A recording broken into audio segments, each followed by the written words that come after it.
Jim Dan to the rescue. You like that song? I guess. Hello, and welcome back to the Yes to Your podcast. My name is James, and I'm joined by my wonderful co-host, Beth. Beth, how are we this week? Great. How are you this week? Oh, wow. I'm great. I'm not great. I'm great. Yeah? Great. It's been a good week. It was a fast week. Like, it just seemed like it was just Halloween, and now it's the 8th. Boom. Like it was a really fast week. I suppose for those of us who don't work as much. Oh, except I do. Yeah. But, I mean... No, I had a very stressful week. Really? Yes. Would you like to talk to the No, I audience don't want to about talk it? to the audience about it. Oh. It's My not their personal business. It's not their business. Cool. Cool. You want to tell the audience about your week? I have You want to go into in-depth detail? What you have for breakfast today? Nothing. Yeah. Then I'm not even surprised. Oh. I had... How does someone who Right. doesn't eat still be so large? That's the conundrum. I ask myself that every day.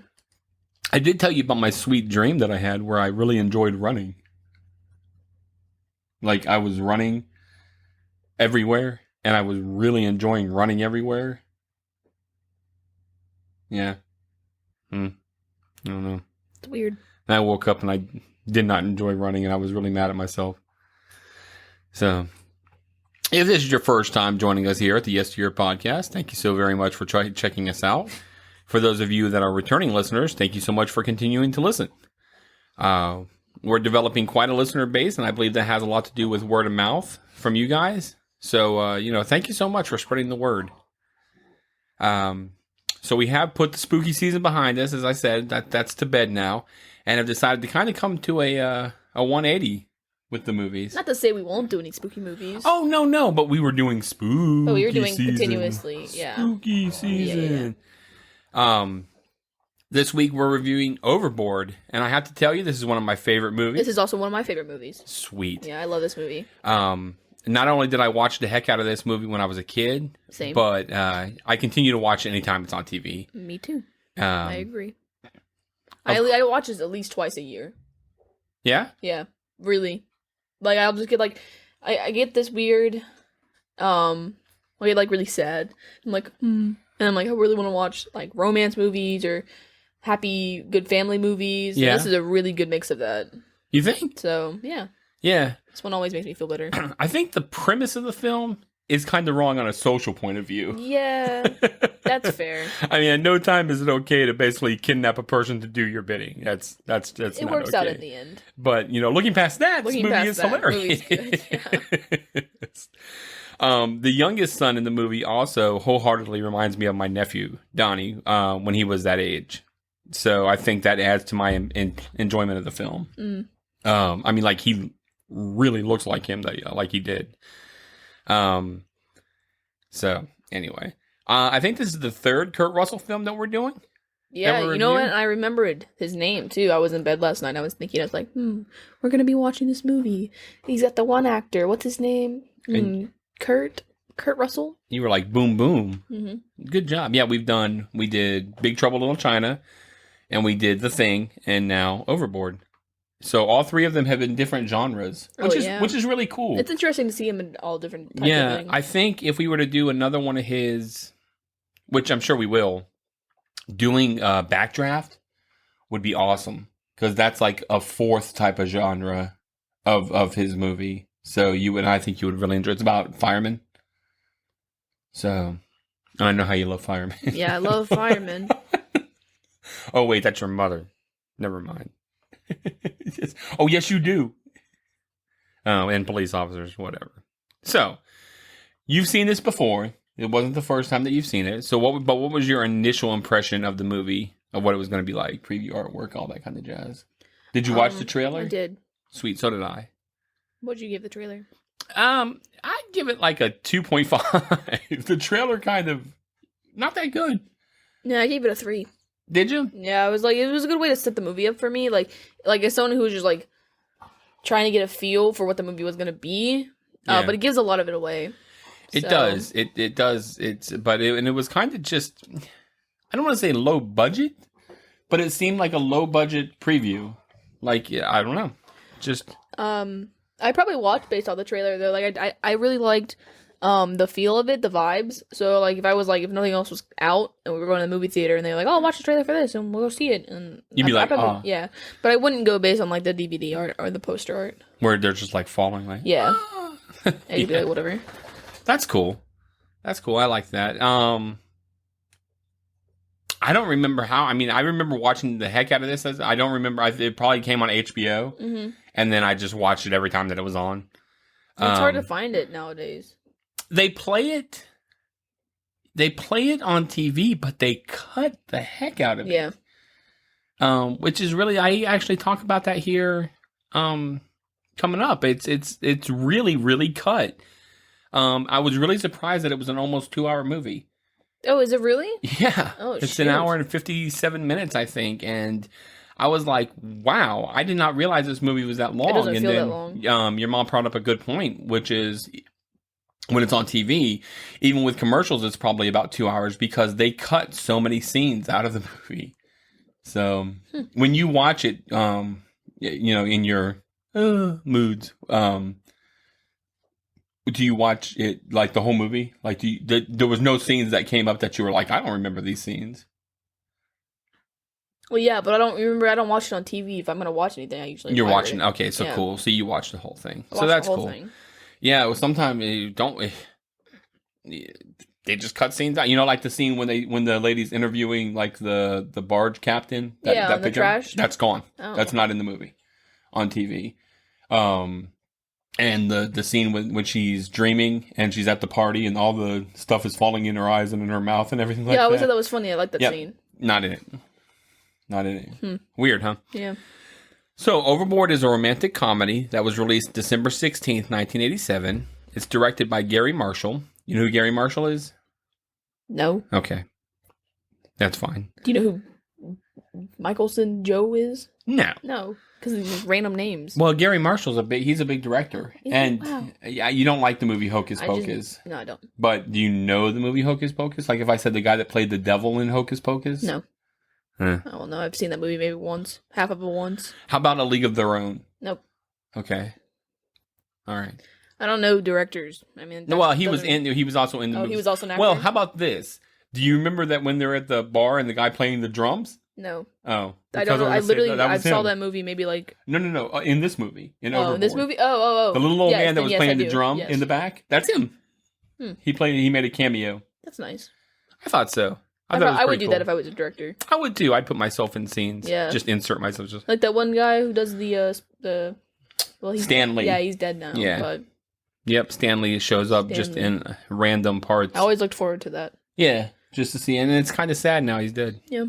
So, yeah. The movie does have a great cast, starring actors such as Kurt Russell, Goldie Hawn, Edward Herman, and Roddy McDowall. Now, you know who Edward Herman is? From Lost Boys. Yes. Which one? Grant.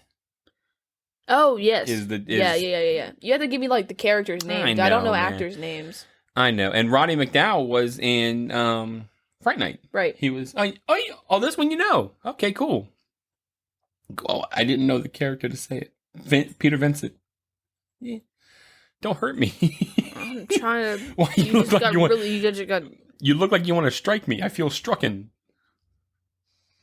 I feel like I'm going to be hit. So, that's rude. The story is about a cruel but beautiful heiress that mocks and cheats a hired carpenter. When she gets amnesia after falling overboard, the carpenter decides to convince her that they are husband and wife in order to have her do his bidding. So, a little dark of an idea. The film had a $22 million budget and only grossed about 27. So not a huge success, but it's developed a cult following that, like I said, it plays almost every weekend on some channel. Yeah. Again, as we discussed, the only thing about watching it on regular TV is that it's pretty chopped up edit-wise. So I suggest watching the full movie or like on a rental or purchase, even buying the movie like as we now do. And then so that way you'll get the full effect. So the movie has been remade twice, although they have nothing on the original. Yeah.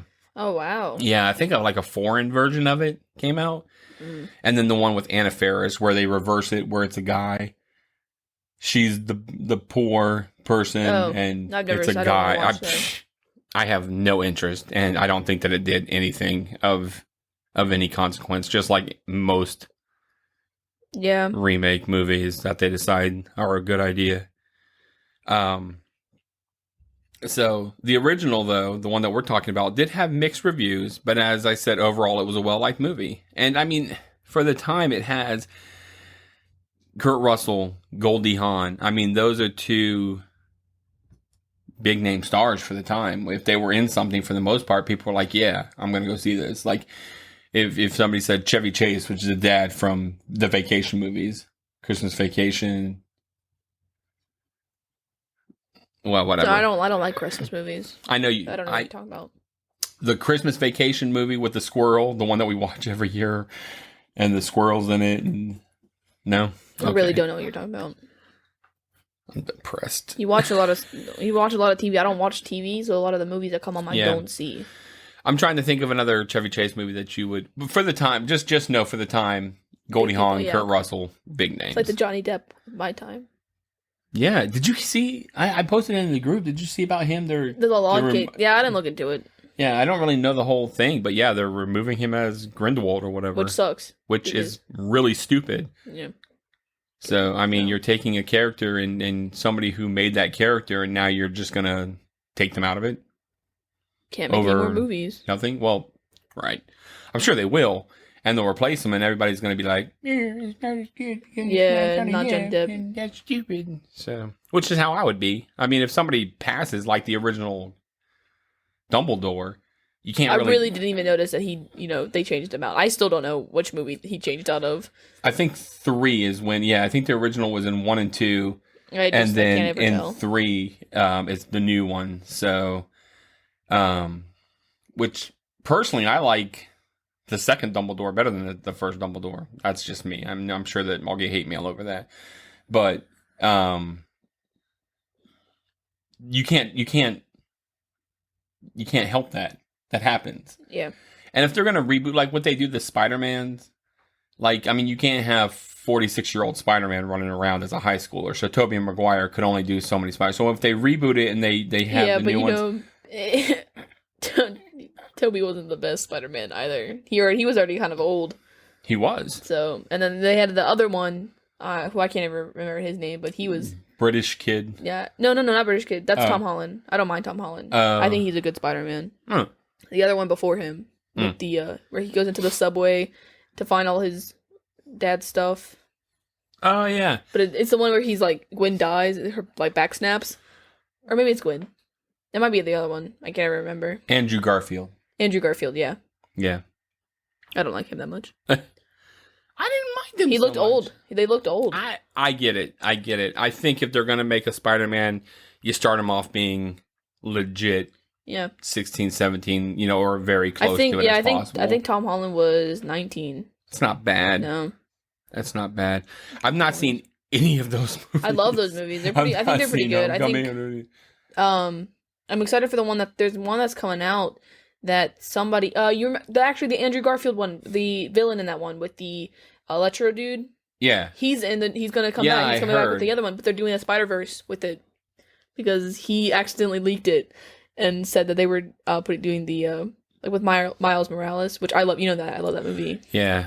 So I'm really excited about that one, but that comes out next year. Next year. Maybe. I don't know, next year or the year after. Who knows? I know that the second Into the Spider-Verse movie does come out next year, though, because they did confirm that. That's 2021. So yeah. I'm really excited. There were like 40 movies that were supposed to come out this summer, and they all were just like, nah, we're not doing it. We're pushing them back. Well, they couldn't. They had to stop recording. I don't know about that. Well, film, they had to stop filming because... COVID. Yep. March hit that, so... Yeah. Oh, well. All right. You ready to start it on? Yep, I'm ready. All right, so we open on the water on a yacht blasting its horns. We get a bit of credits that's in the title, but nothing too obnoxious. It was actually a pretty calm intro, I think. Yeah, just boats on the water. Some birds. The yacht is pulling into a cove that looks to be a pretty small town in comparison to the yacht. Like, I like how they had that really contrast, and they were showing it. Like, you knew this wasn't, like, high society type. It wasn't L.A. The cove is called Elk Cove, and it is a fishing town in Oregon. A man receives a phone call, and a carpenter is sent out to the yacht called the Immaculata. Apparently, the boat is in port for engine repair, and the woman of the yacht wants to do some remodeling while she's having to get that work done. You know, I didn't remember the reason why it was pulled in before. No, I didn't either. It was a conversation that happened. I was like, oh, huh. I was always curious why they were there. So, the carpenter meets the Statons while coming aboard to find out what work is needed. Basically, Joanna wants her closet remodeled to for rack space and also for her shoes. She also wants drawers put in for lingerie, she says. Joanna is quite rude to the carpenter, and you can see that she is very spoiled. Like, really spoiled. Yeah. Andrew, the butler, brings caviar to her, and she is just disrespectful to him as well. She has no problem being rude to anybody in front of anybody. And I was just like, wow. When you have a lot of money like that, you know. I guess so. We hear that Joanna speaks French while she is ordering something over the phone. Grant continues to shoot skeet, and he could care less about what she's doing. Like, they just have, like, a whatever relationship. While the carpenter eats lunch, Joanna comes in and insults the way he eats, adding to her rude persona.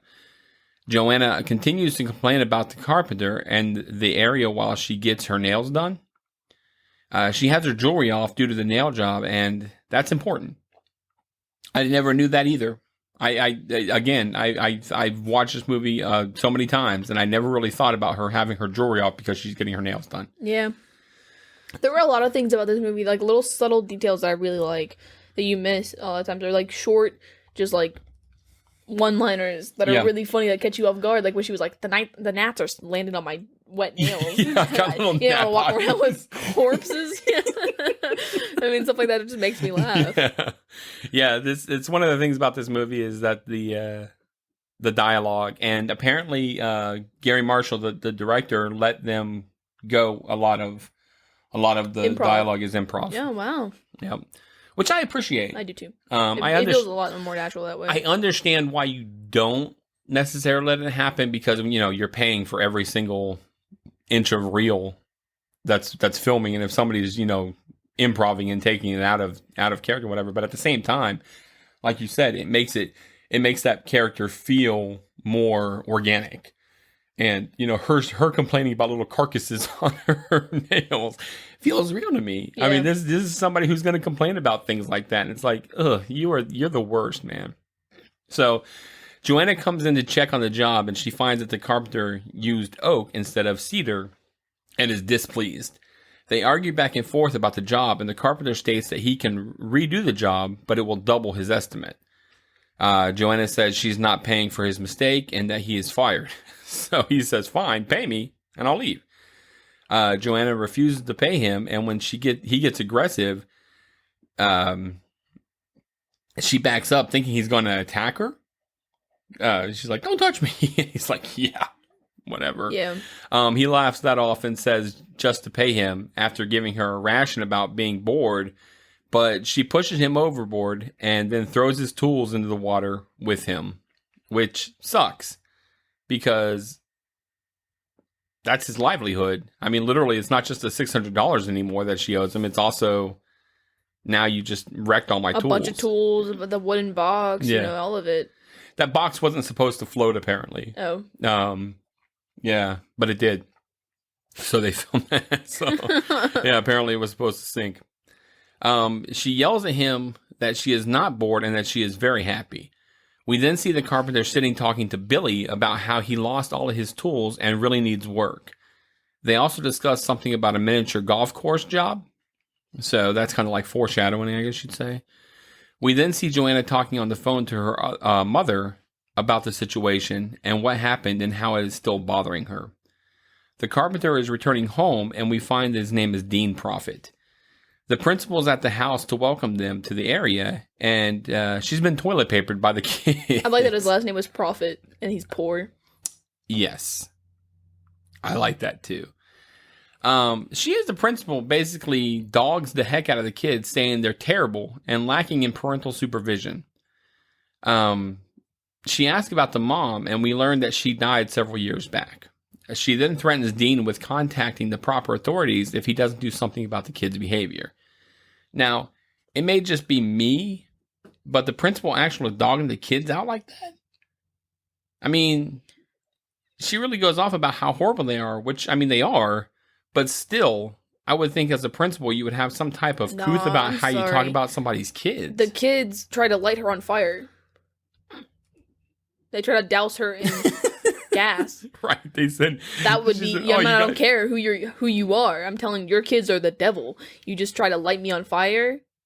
That's attempted manslaughter. All I'm saying is no. No. You think I mean, if you go to somebody's house to welcome to the neighborhood, and she shouldn't have gone inside. Well, who knows what happened? She might have knocked, and the door just opened, and she's like, "Hello," and then stepped in to make sure everything's okay, like people do. Yeah. And then they just jumped her. But if you go into somebody's house and you're like, "Hello, here's some brownies. I'm here to welcome you to the neighborhood." Yeah. And then they just jump you, try to light you on fire. I'm moving. I'm moving. I'm not staying around this place. No. Certainly don't want those kids going to my school either. Well, what I did like is that again, little things. I never really caught how new, because he and Billy are such good friends.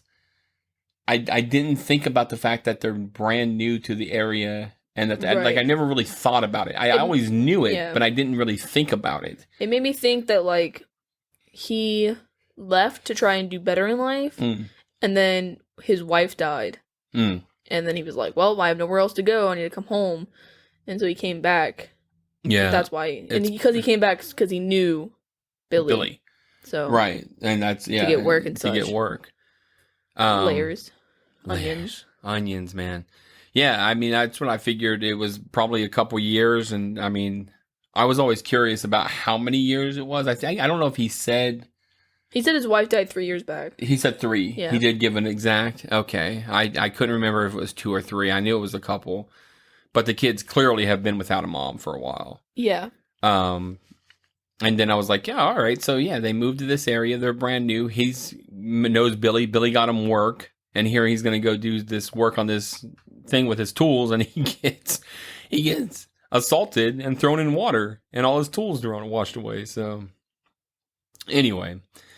So later that night, Andrew is listening to headphones while Joanna and Grant are in bed, and Joanna says that she left her wedding ring on the deck. So Joanna goes to get the ring herself and is having issues and trips and falls overboard. Because the captain's just like using his feet to steer. Yeah. It was really funny. I also like that it's like, she's like, oh, go get that for me, and he's all, no. Yeah. Because I want to see the boat top 10. Right, the top 10 yachts, and I'm just like, your relationship is crap. Yeah.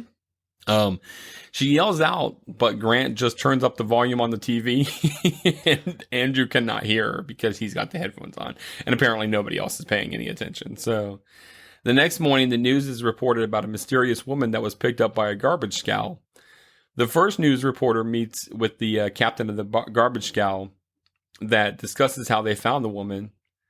And I like it because he's talking about her and he says Folka, which means seal. He's like, and we like Folka.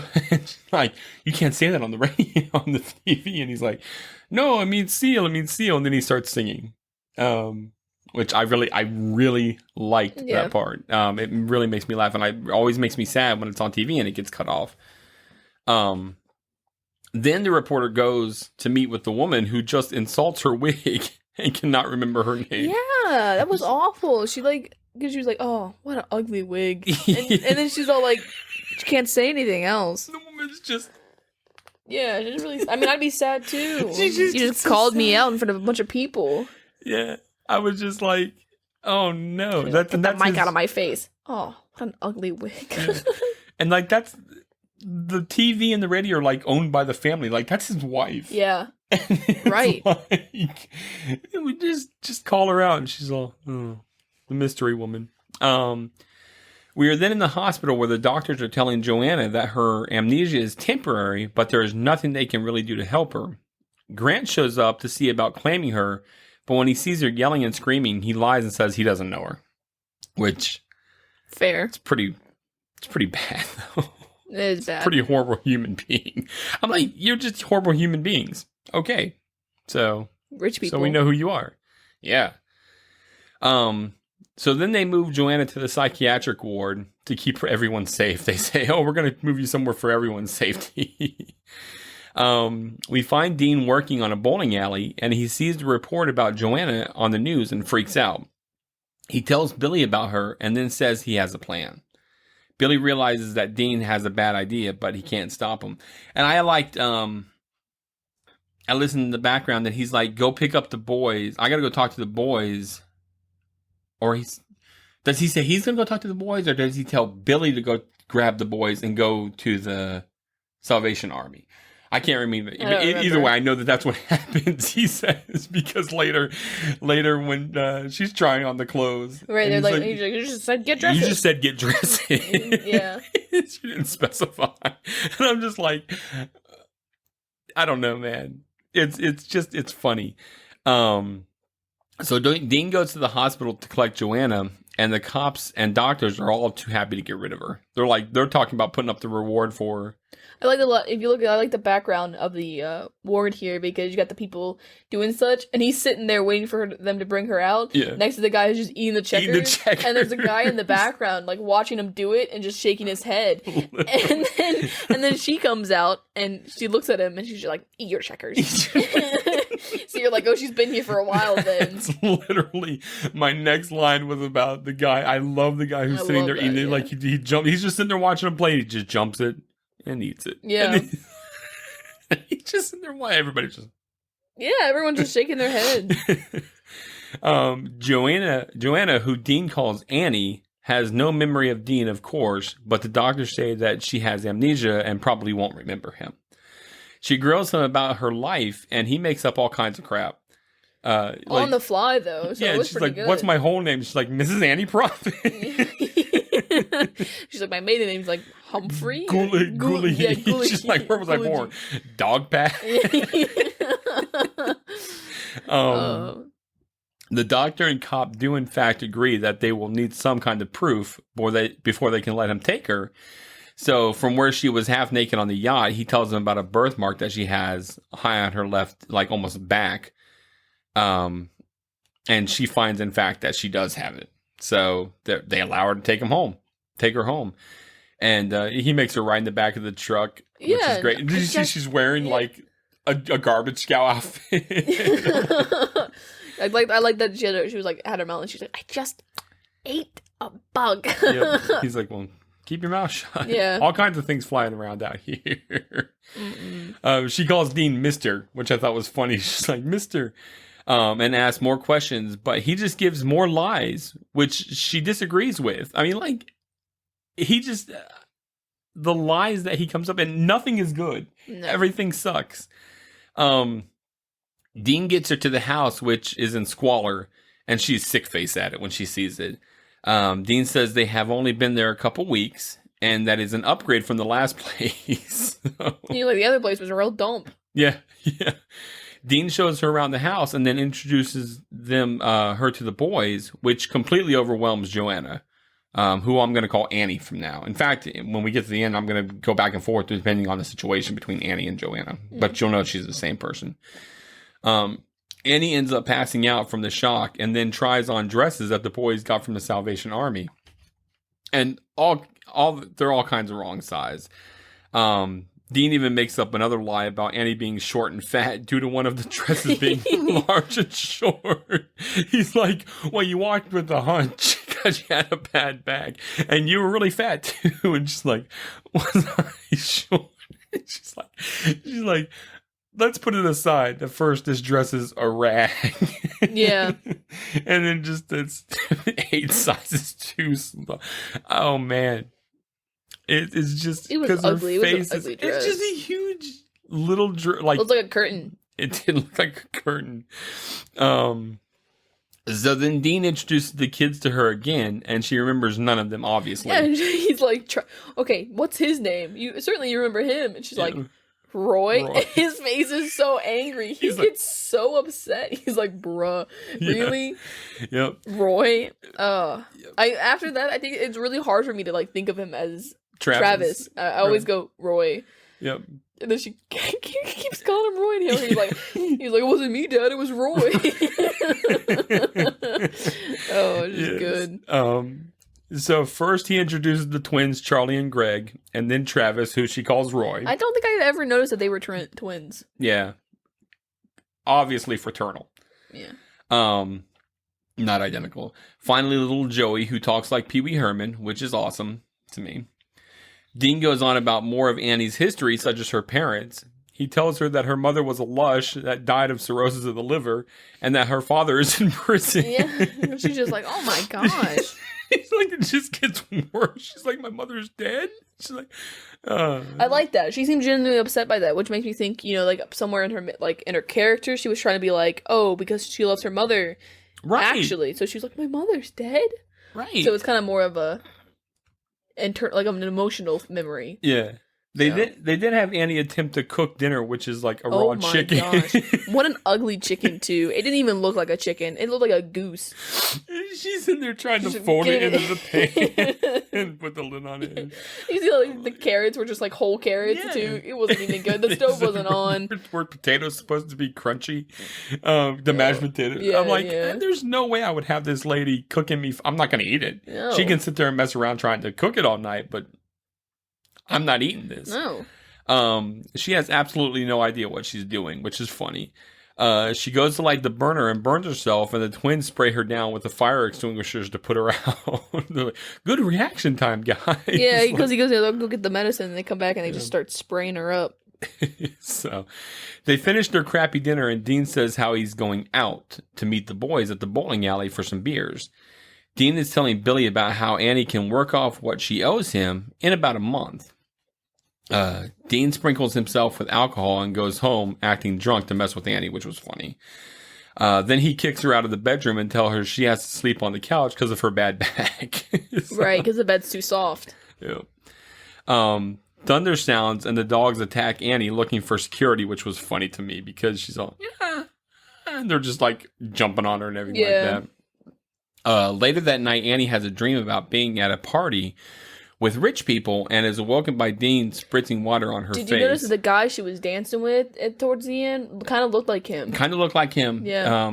Yeah, definitely. But like a cleaner version. Yes. Yeah. I like that the poor lady had to sleep with pans. She was holding the pots. It's such crap, man. I'm like, well, this place sucks. Annie has to prepare lunches for the boys and does a horrible job. They're awful. Mixing mayonnaise with peanut butter and just jelly. Tearing the bread up. And she's like, Roy. And he's like, it's Travis. It's Travis. Yeah. I also like she calls it twin. Twin, yeah. And he's all like, he's talking about you. I think she means you. Twin. What's crap? As they are leaving, Dean gives a chore list to Annie to do while they are gone. She goes into the bathroom and finds the turtle in the sink and kind of freaks and I thought out. they showed the turtle. I thought she looked down and actually they showed the turtle as well. But they didn't. Yeah. She just looked down. She's like, "Oh my gosh!" But we just know it's the turtle because they keep saying that the turtle's in the sink. Yeah. But I don't remember them showing the turtle at all. I thought so too. I thought that they looked down. I swore that and I can actually see it in my mind. Me too. Being in the thing, but they didn't. Because she walks in and she looks down and she sees it. Yeah. Yeah. Maybe this is like a director's cut. Weird. Yeah. Because maybe it's the one they show on TV. I just know she's so upset about it. Yeah. I love that turtle. Yeah. It's probably still alive. Damn, turtles live forever. Turtles live forever. I don't know how there's not so many turtles because they live forever. And they produce a lot. Yes. You ever see They're all in the sea. When they're burying their eggs and stuff like that, there's like 650 friggin' eggs.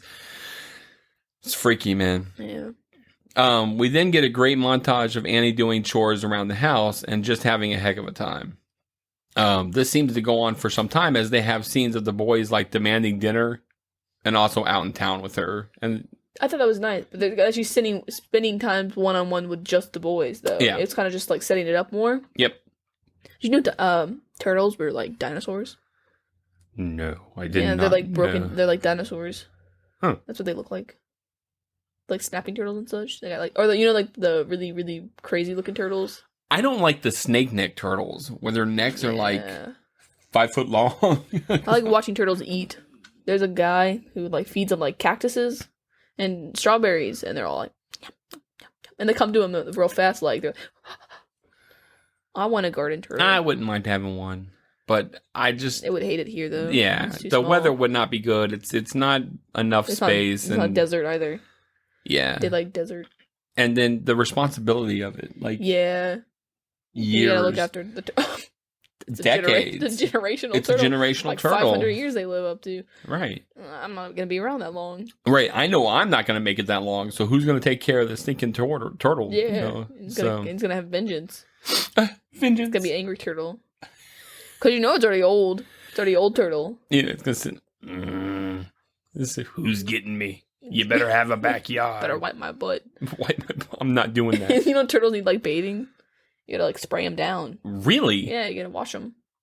I didn't know that. Yeah, or otherwise they get too like mud grows on them. Yeah, they get fungusy. So they get fungusy. Yeah. Then they'd be like the turtle from But Never then you Ending wash Story. them, and then they want to go back into the dirt, so they get dirty again. But it's good. It's We healthy. have that turtle that, for whatever reason, its path is in our backyard.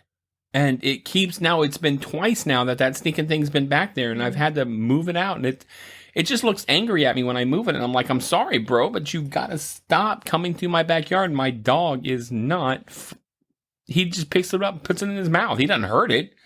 He's just like, oh, look at friend. I'm going to carry you in my mouth. And he's like, no, I got to go home, man. My wife and turtle children are my waiting turtle for children are waiting for me.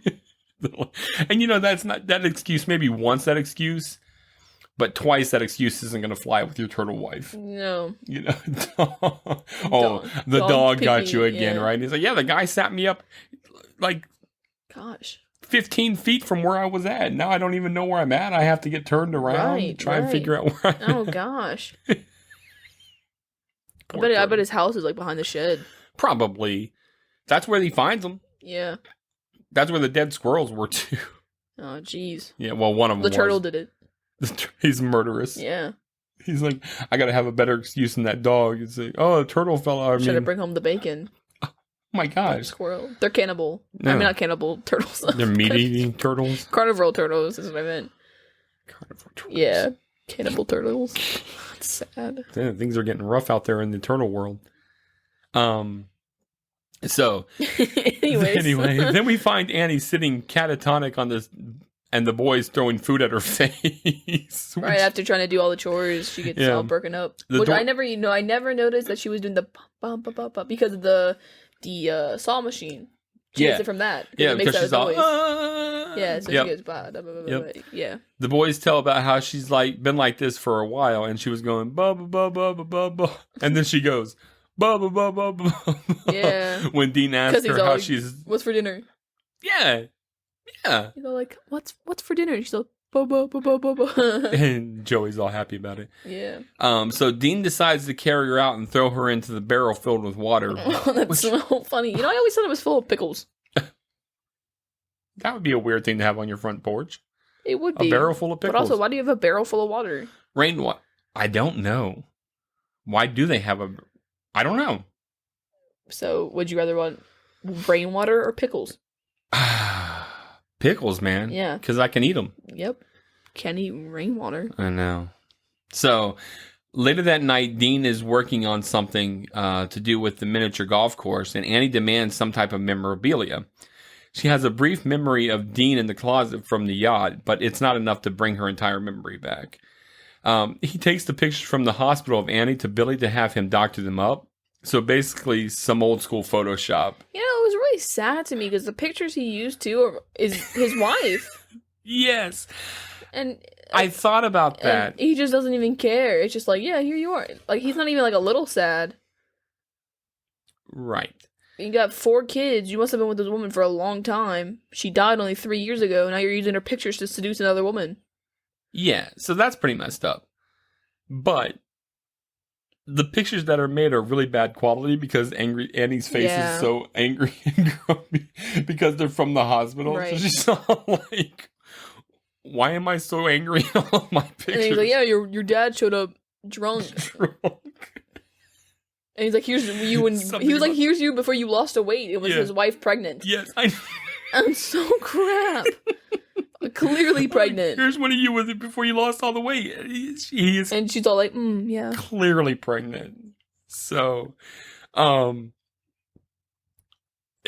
love that. I love that part because she's just, I mean, she accepts it. She's like, oh well. She's like, all right.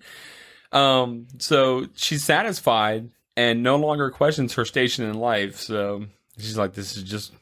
Then she says it. I didn't marry well, Dale. No.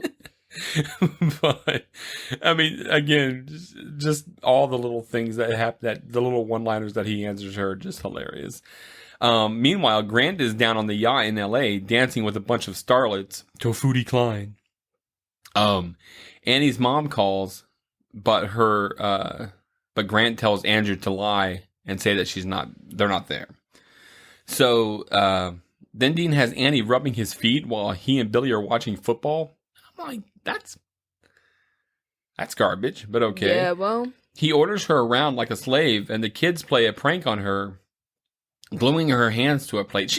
Every time she even tries to sit down, he's like, hey, can you get some beers for our friend? Yeah. Hey, what about dessert? Hey, what's this? What was really funny is that she was like, why is he just staring at me with his mouth open? And then he goes, well, you dated him. He was your high school sweetheart. Yeah. And then he was like, you don't have any of the same feelings. Right. And she's like, she looks at him and she's like, And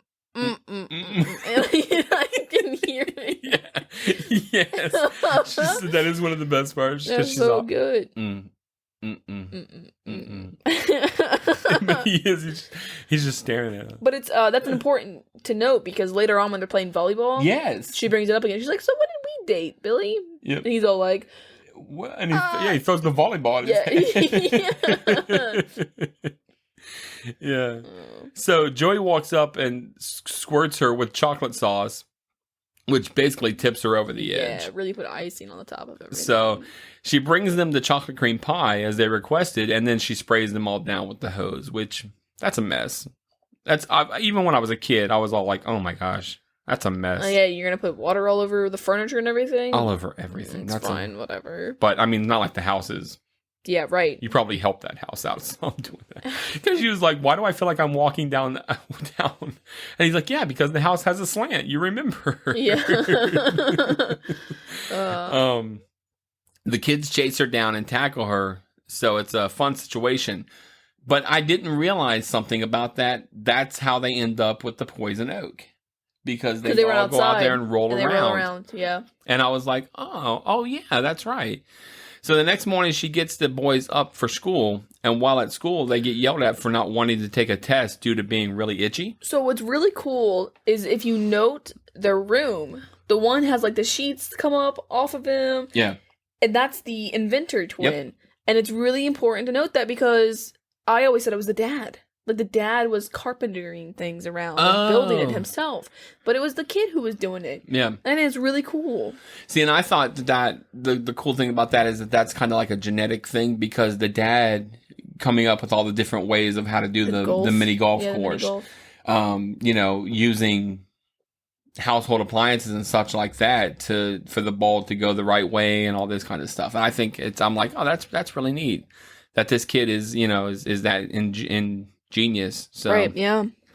So the principal calls both the parents because Travis is like, oh yeah, we got a mom now. And she's like, oh, your dad remarried? And he's like, yeah. It was also funny because when she was getting him up, Travis was walking out and he's like, damn, turtle stole my headband. Oh gosh, I just like the small things that you hear in the background or like passing by was just the funniest. That's one of the hard things about doing this with sometimes when a movie's really good and doing the podcast is like sometimes like I can't remember to bring up all of those lines like that really make the movie really good, and you like I can't sit here and just get and then they say this and then they say that, but right, you know, yeah. So the principal, like I said, she calls both parents down, and Annie arrives first.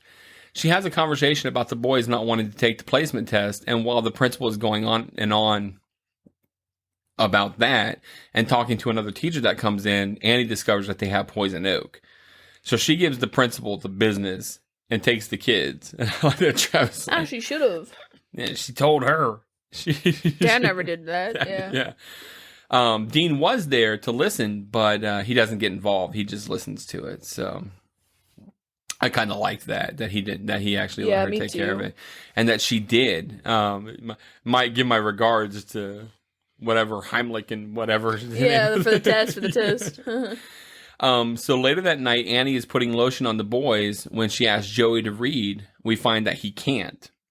So Annie goes to talk to Dean about the situation, but he's rushing and leaves. Like, she's asking... fight about it, yeah. Yeah, and he's like, I made a decision... We made a decision a long time ago. He was like, it's none of your business. She's like, my own children are my business? Right. Yeah.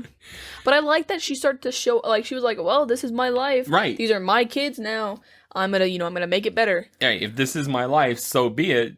But, yeah. So, I like that she started to step up into the mother role for it. Yeah. So later Dean comes in and seems a bit sorry, and he finds that Annie also has poison oak. He's like, we like you when you're pretty. Yeah, she starts like, you may be ugly now, but Yeah. She also brings up not having a wedding ring and cries, so Dean puts her in the bed. Annie asks for a good memory, so Dean actually tells her about a time that she was working as in like a burger hut or something like that. But she saved the kid's life. You can't make it too good. A Heimlich. Yeah. The Heimlich maneuver. Yep. So the next day or so, they are having a picnic, and Annie is asking Billy more questions. And that's when when he's like, so when did we date? And she's like, kapow! He gets hit right in the head with the ball, and then Dean interrupts. They're talking about something, and she starts to speak French and is surprised by it. But, she was like, did I understand what I said? Yep. Yes, I did. Yep. Yeah. And she's like, when would I have been in France? The Navy. When I was in the Navy. Which was I think that was a good connection back to what in the psych ward. It means that she was actually like listening and retaining all the things. Because I mean, if you lose your memory and the people are telling you stuff about yourself, I think that's what I would remember the most. I'd be like, oh, that's right. This is what this is. Yeah. If I don't know anything about myself and somebody's like, oh, well, you really like chicken tenders. Guess I mean chicken tenders all the time. You know? That's what I like. Yeah, I also like that Annie comes up with the idea for the mini golf course to be the Wonders of the World theme, which I thought was cool that Dean was like, you know what, draw me some pictures and such like that. Later that night, Annie realizes that Dean is not going out bowling or hanging with the boys, but that he is actually working a second job unloading fertilizer and shoveling fish guts. Oh gosh, the things that the thing was saying too. It was like, and if you're lucky, I'll let you use the shovels. And yeah, and it was really, I actually liked that. I don't want to say I liked it, but I thought it was interesting that when she was talking about when it was dinner time, and she was like, he had gone bowling. And the one son was like, that's really hard to do without your bowling bag and everything like that. Yeah. Oh, really? He's like, come on. You clearly have to see that he's BSing you. Mm-hmm. So that's when I was kind of like, wow, you guys are kind of turning on this. You actually digging having his mom.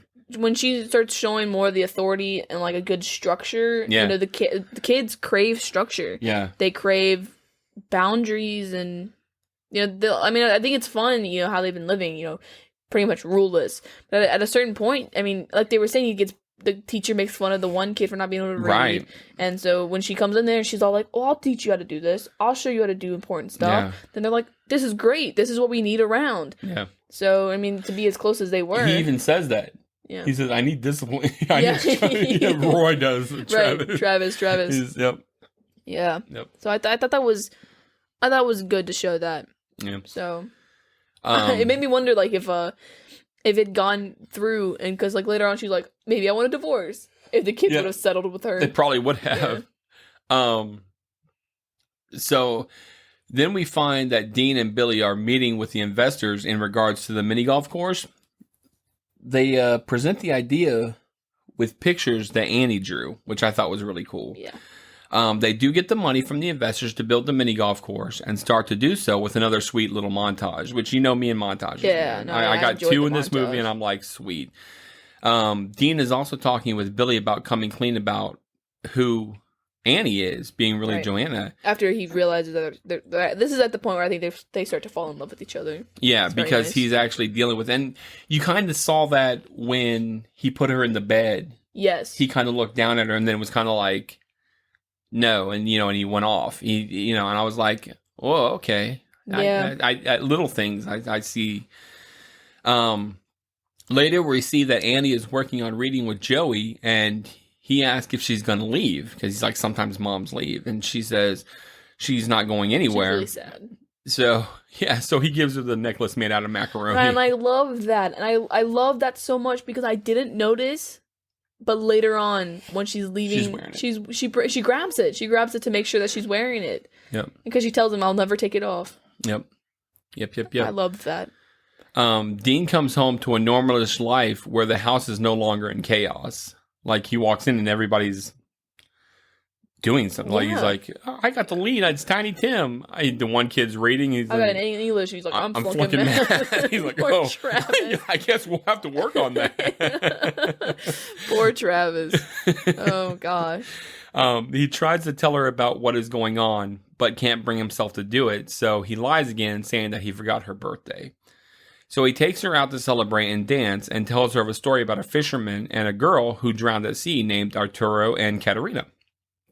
This is why the boats signal with 3 horn honks when they return home. And basically, just to tell that story real fast, if everybody wants me to, Arturo was a poor fisherman. Katerina was a girl in the city or in the town or whatever. And they fell in love, but the father didn't want them to be together, so they both dove into the sea. And instead of finding each other and living happily ever after, they both drowned. Yep. And I love that because she's all, oh. Yeah, right. She's like, oh, and they found each other and kissed? No, they drowned. Yeah. Right over there. Right. After this, it gets a little romantic. Dean dances and kisses with Annie, and then they hook up. The next morning, Dean surprises Annie with a new dishwashing machine and seems to be getting a little too used to this life. Which I thought it was nice because she was like, oh, it costs so much. And he's like, yeah, it did. This was expensive. Yep. Yep. Travis. Anyway. Grant is still partying it up on the yacht and mistakenly answers the phone when his mother-in-law calls. She gives him an ultimatum that he produces Joanna within a week or she will have him hunted down and parts cut off. Dean and... Yeah. Well, I mean, get your point across, I guess. Dean and Billy are returning from hunting the same day they have to open the opening day ceremony for the mini golf course, which I thought was funny, which is a really great line because she's like, I can't believe you went hunting on this day. And Billy's like, he's like, yeah, the pheasants don't know anything about opening day or something like that. I can't remember the exact line, but it's actually a really good line. Annie finds her own underwear that the cop gave Dean because he had thrown it into the glove compartment. Yeah. And thinks they belong to another woman. You know what? And I never realized, I never put together that the JS was actually her name. Right, Joanna Stanton. I thought it was just like the brand. Oh. Yeah, I never realized. Nice. Yeah, she's like, what's her name? Jocelyn? Jackie? And everything like that. And I'm like... And he's all sitting there and he's like, this is you. These are your underwear. We're not married. And she's all like, what is it? What is her name? What does she do? Do you love her? Does she hand out shovels? Did you meet her at the fertilizer place? She hand out the shovels? Is she the shovel girl? Oh man. Gosh. I'm like, yeah. And then she's like, do you love her? And then he's like, honestly, yes and no. She's like, more yes than no. And he's like, this is unbelievable. How did you find these? So she does confront Dean about them and they have a big fight.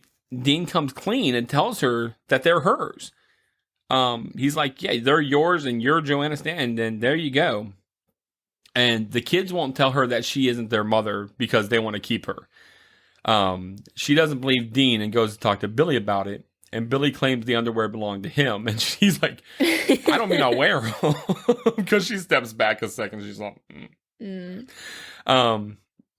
Dean says that Billy did it to cover his own butt. However, Billy says, no, I did it because you guys belong together. Yeah, it's also important to know that the children were also... Yeah, he went and yelled them up. Yeah, because he's like, tell them that she's not interested. He's like, that is my mom. What are you talking about? Yep.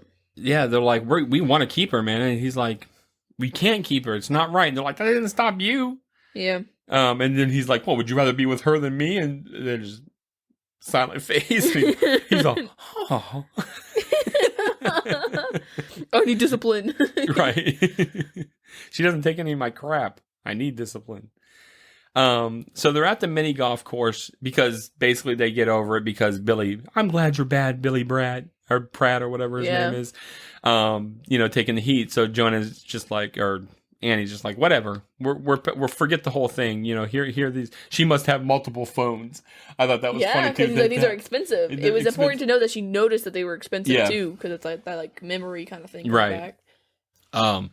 So again, they're at the mini golf course opening, and Dean tells Annie that he loves her and gives her a ring, which I thought that was pretty cool. Yeah. Also, the cop that's standing next to him, that's his real dad.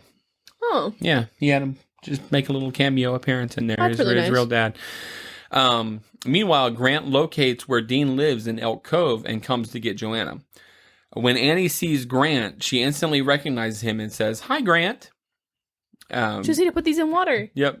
Yeah, I just need to put these in some water. And the one son gave her those flowers, which I thought was pretty cool. Oh, that is nice. Yeah, it was in one of the little scenes when they were at the opening. He had come up and given it to her. She comes out and all of her memories come back, causing her to realize what has been going on. She gives Dean a ration and says she doesn't belong there, and she doesn't belong with the kids. She goes with Grant, and the kids chase after her, but she leaves anyway. That was really sad. And you know what? You could tell it was really tearing on her because that would be hard to do. Right. Now you've lived 2 months.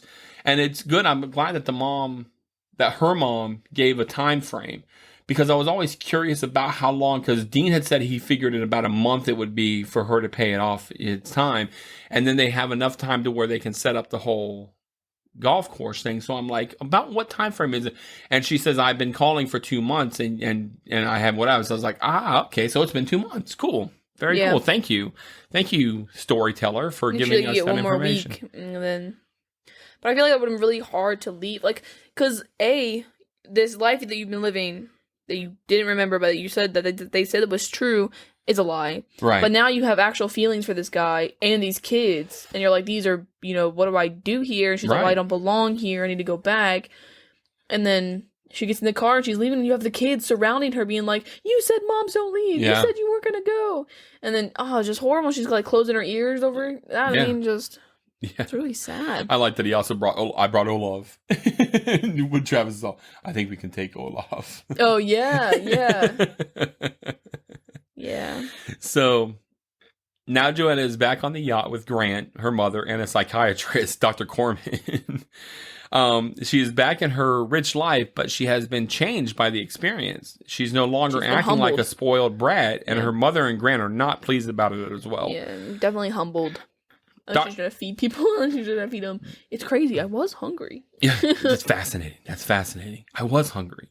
Yeah, Dr. Corman's a freak. Dr. Corman is, if you recognize him from License to Drive, he's the guy who steals their car. Keys! Oh, I didn't. That's him. That's cool. Yeah.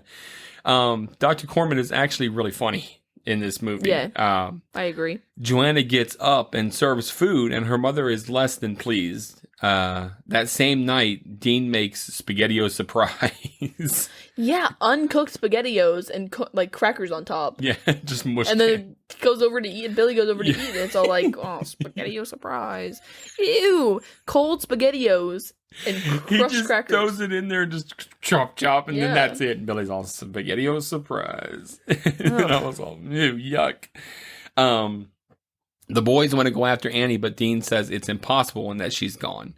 Later that night, we see that Joanna is not happy and she is playing drinking games with the staff. So I thought that was pretty cool that here, she's... Yes. She's gone back to it. She's going back to she's different. And Dr. Corman even kind of brings it up when he's explaining it. She knows how she's supposed to act. She knows who she is. And she's trying to be that person, but she can't. Yep. So Andrew gives her earrings that she had lost, and she realizes that she treated him pretty poorly. So she apologizes to him and talks about being crazy, but Andrew tells her that no, she's lucky because she's been able to live a different life and see, the different side, which is cool. Later that night, Joanna goes to Captain Carl and has him turn the yacht around to go back to Elk Cove. And I love it. We haven't really had much time to talk. And he's like, no, man, we haven't. He's like, well, there's no time now. Yeah.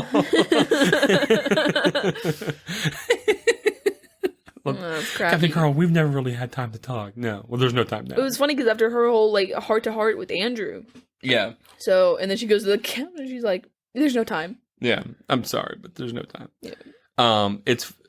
Let's see. When she does, she causes her mother to roll onto the floor.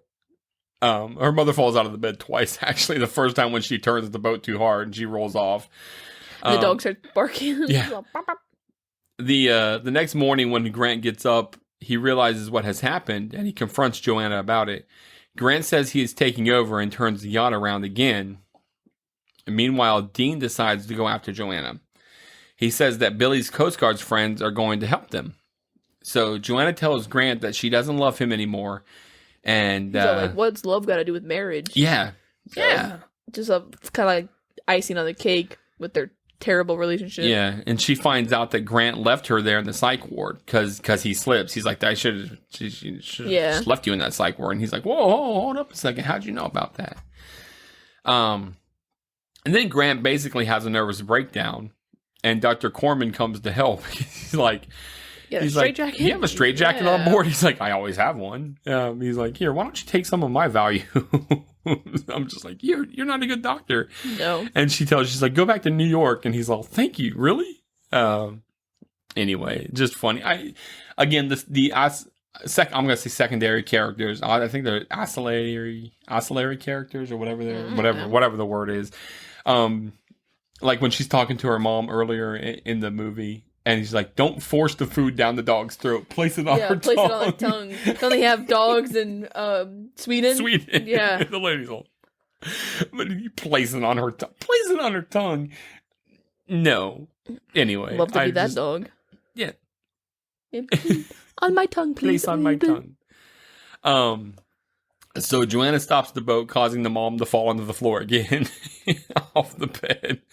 And the Coast Guard ship catches up, sounding the 3-horn blasts. So she knows that it's him because of those. She's like, oh, it's him. Yep. Just there about to catch up, the Coast Guard ship states it has to turn around due to salmon poachers. So Dean goes to the stern of the ship and yells Katerina and jumps into the water, and Annie yells Arturo.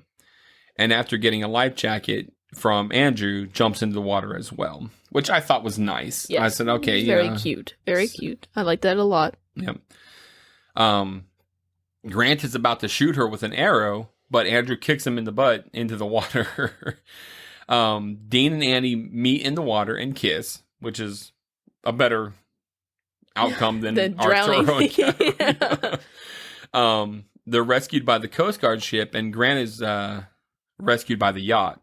I think it's important to note, by the way, that she, before going out into him, she goes into her room and gets some stuff, and she grabs the macaroni necklace. Yes. So. Thank you. It's very, very cute. Very cute. Yep. Dean asks how she could give all that up for him. The money, the boat, everything like that. And she says, oh, yeah, she didn't. It's all hers. And Dean starts to just slip out of the boat. She's like, Dean. Yeah. Because he's just like. Because they got her in, but they didn't really care about him. Yeah, right? Annie asked Dean if he told the boys, and he says yes, and that they're making out their Christmas list. He's like, how do you spell Porsche, I think, or Ferrari? One of those. He asked her what he can give her that she doesn't already have, and she says a little girl, which plays back to the whole thing about her not being the baby if she has a baby and everything like that conversation with her mom. Right. So then music starts to play, and we fade off with the couple kissing. So a really nice Nice ending. Nice story. Yeah. Nice all around. I really enjoy this movie. My 2 questions after this is does she start going by Annie or Joanne? Right. But I think she would keep Annie. I would probably figure Annie. Yeah. Unless the only thing about that is that his dead wife's name? Because right, but then Anne is in Joanne. Right. So that would be. All I'm saying is if I was calling somebody by his dead wife's name. I don't think it's dead wife's name. Yeah. That would be too much. But then also, does she buy them a house? Oh, they're going to build a house. They're good to go. No matter what, they're good to go. Yeah. But I mean, would she go back and then be like, well, now that I have all this money, do I just deck everything out and we live in good health and wealthiness? Or do we just keep living this humble life and just upgrade slightly? Like, do they get a nice little cottage house and a farm? I don't know. Because I feel like that's something that they would end up fighting about later on, you know? He'd be all like, well, now you have all this money, let's use it. And she's all like, do you only want me for my money? Right, but I think the nice thing is that he also is, like, I mean, he does he did not know that she had all that money. That's true. Until she told him. So he was ready to just have her. And that is nice, yeah. Yeah. So I think it's nice. It's a nice story. And at least the what after doesn't make me want to put myself into a padded room. Yeah, right. Like other movies. Right, yeah. I could live on if I was in this situation. Yeah, I could live on in this situation. Yeah, definitely one of my favorite movies. Definitely good. Yep. Your overall thoughts of the movie? A good movie. Yeah, would you recommend it to a friend? I would. Very cool. I have. Yeah. Have you? Yeah. Very cool. Favorite character? That's a toughie. Travis, yeah. That was mine. Big Trav? Come on. Sweet little Travis? Sweet little Travis. Roy? Yeah. Because his face is just... He just, like, he's all like, huh? Yeah. He was just like, really? Yeah. Least favorite character? I don't necessarily have a least favorite character. Mine's Grant. But see, you're supposed to not. Yeah, and that's like why. Grant. That's what I'm saying. That's why he has to be the least favorite. But maybe Billy, I guess. I like Billy. Yeah, I like Billy. It's like, who you got in there, Gert? And he's like, oh hey, and he's like, yeah, go away, Gert. Go back in there. If you're gonna talk to me that way, I'm going home. He's like, come on, I'm busy. Not anymore. She just left. She's leaving. She's going home. So, I guess yeah. So Grant would be my least favorite. Yeah, Grant was kind of his character was lackluster for me. I don't really have a least favorite. Favorite scene. Favorite scene is the checkers part when she's in the hospital. And she's or even when he's like this semi-private room where you snore. And the lady's all sticking her tongue out at him and everything like that. I just the whole her being Joanna in that situation where she knows she's horrible.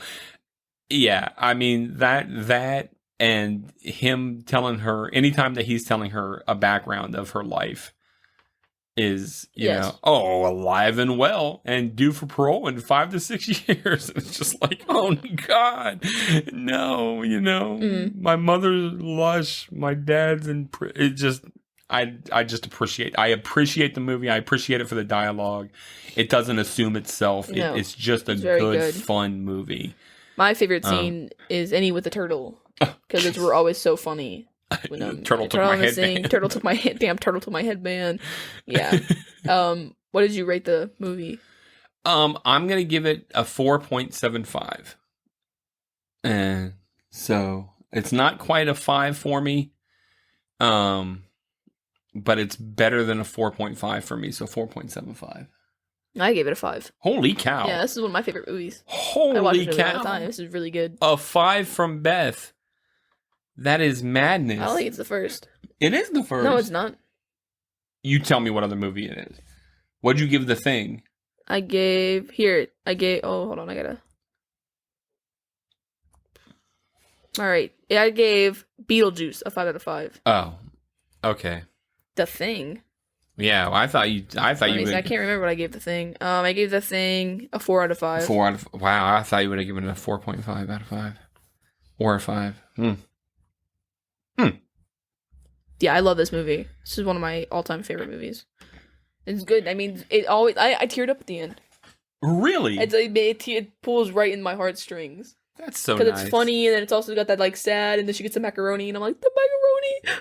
Right, you remember the macaroni? Yeah. Moms don't leave. Moms don't leave. Yeah, so yeah, that's my 5. That's cool, man. But that's all for me. Ready for some trivia? Awesome. All right, so the rocking motion of the yacht kept causing members of the crew to fall asleep while shooting. Oh, really? Yeah. Oh, that's rough. I would maybe like throw up. Yeah. Just fall asleep. Where's Sean? He's asleep again. Goldie Hawn. Nice. Goldie Hawn and Kurt Russell's own young kids were always with them while making the film. The youngest, Wyatt Russell, took his first steps on set. Oh. So I thought that was pretty cool. You did know that they were a real life couple, right? No, I didn't. Oh. Him and Joanne? Yeah. Oh, wow. Yeah, they're real husband and wife. Oh, well, I don't know. I mean, you know how Hollywood is with husband and wife and stuff like that. But yeah, Kurt Russell and Goldie Hawn. And yeah, they're, yep. I'll try to see. His spouse is Susan Hubley. Well, maybe now. Yeah. Hubley. But they were, at that point in time, they were a couple. Because the one actress is their daughter, I believe, and I can't think of her name. It doesn't matter. Boston? No. Or Wyatt? Neither. Well, it's his 2 kids. Well, whatever. We're going to move on. So, Dean Proffitt's old Dodge pickup was later used as the pickup that tailgated Chevy Chase and his family in the opening scene of National Lampoon's Christmas Vacation. And that's the movie that I was trying to get you to remember, but you clearly don't remember that movie at all. So I think that's funny that that's in together. Dean's 2 dogs are a blue tick coonhound and a golden retriever mutt. Did you like how the dog had a cast on its leg? I did. And then they're taking it off when she's like, twin. And they're taking it off. Yeah. So, the scenes of the character of Joey Profit talking in Pee Wee Herman's voice were improvised, as the element was not part of the original script. So him doing that was all him. Mm. And speaking of him, Jeffrey Wiseman is his name, Joey. He was so rowdy on the set that Gary Marshall, the director, would often shout, "Jeffrey, stop it!" Because hey, they're kids. What are you gonna do? So, that's it for trivia. So we had a sweet review come in, a 5-star review. Yeah. It's from Maddox_DA. They are together still. All right. So yeah, sorry, I thought so because they're playing in a movie called where they're Santa Claus and Mrs. Claus. It's coming out on. Yeah, they've been together for 37 years. What are you talking about? Some other wife? It's because on his it says it's a spouse. Oh, I must have been an old spouse. Sorry, I didn't see the 1983 thing. Ah. Yeah. Okay. Yeah. Look up Skeleton Key real fast. But her other kids, Kate Hudson. Kate Hudson. That's the one that I'm talking about. Oh wow. Okay. Kate Hudson was the one that I was talking about. Whoever I knew Mr. that Hudson is Skeleton Key. Mr. Hudson. No, it's fine. I couldn't remember Kate Hudson's name. Oh. I think she does Fabletics now with the clothing line and everything like that. I knew that was her daughter. I didn't know if it was his daughter. So yeah.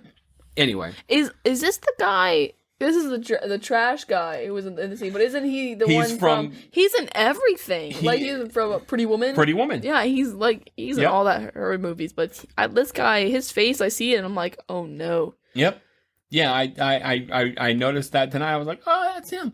Yeah, that's not Travis. Not Travis. Whoever that is not Travis. Because I saw the black and white, and I was like, oh, because usually when it's black and white, you need somebody, but he's still alive. Yeah. So. I just don't think they did much after it. Probably. Yeah, a lot of the kids. Yeah. So Maddox_DA gave us a really nice 5-star review. I'm not going to read the whole thing because it's pretty long, but I just wanted to say thank you for doing so, for taking the time to give us a review. Well, absolutely. It was very nice, too. It really is a nice... You know what? I'll read it. Discover James and Beth through Hillbilly Horror Stories. Some podcasts require listening to a few episodes before you get the personality of the podcast. This is not one of them. I was hooked from the first one. Whether you've seen the movie they are reviewing, you'll find them truly entertaining. There's a couple of movies I've never seen, but after hearing them review, I had to look it up. Give them a listen and you'll be a fan too. That's a really nice review. Very nice, yeah. Very thought out. And we've gotten some emails as well from people that are really nice emails. But of course, the reviews help us move up the charts and become new and noteworthy and blah, blah, blah, all that jazz. So thank you. Thank you for that. If you email me at the yesteryearpodcast@gmail.com, your information, I'll mail you out a sticker. I've still got stickers to send. People. Right. For reviews. So, all right, we're going to wrap this one up tonight. I'd like to thank everyone for stopping by and listening to our 29th episode. We do deeply, deeply, deeply appreciate it more than you could imagine. And of course, as Maddox DA did, one of the best ways to show us your love is to give us a 5-star review on iTunes or wherever you listen. You can email us at the yesteryearpodcast@gmail.com. Twitter is twitter.com/yesteryearpcast. Instagram is instagram.com/yesteryearpodcast. Facebook is facebook.com/yesteryearpodcast. Our private group on Facebook is the Truffle Shufflers. The secret question is the host name, James and Beth. Our website is theyesteryearpodcast.com. You can check us out. We've got bios on there. We've got a store on there. We've got all kinds of fun stuff on there. You can listen to the episodes through there if you'd like. Everything's on there. If you'd like to support us in a monetary type wise, you can always go to Patreon, patreon.com/the nostalgia group. We want to give a good shout out to Greg Revan for doing our music for us. And as always, we love you and say good night, Beth. Good night.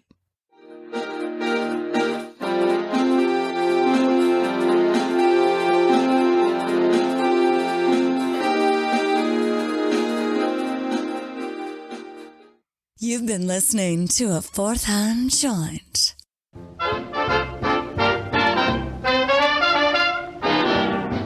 Hello!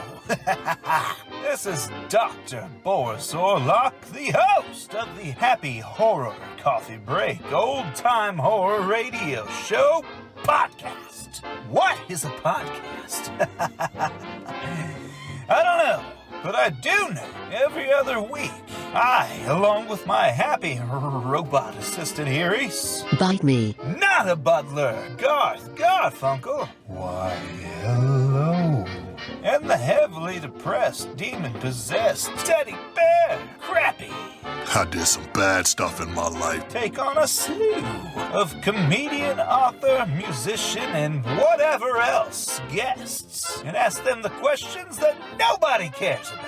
Then they help us to turn online scary stories into old-timey horror radio dramas. Come and join the fun. There's music and t-shirts. Find us on iTunes, Spotify, iHeartRadio, Slapstick, Hard Knockers, and whatever else made-up name they give the podcast platforms nowadays. So settle down, tune in, and enjoy your Happy Horror Coffee Break.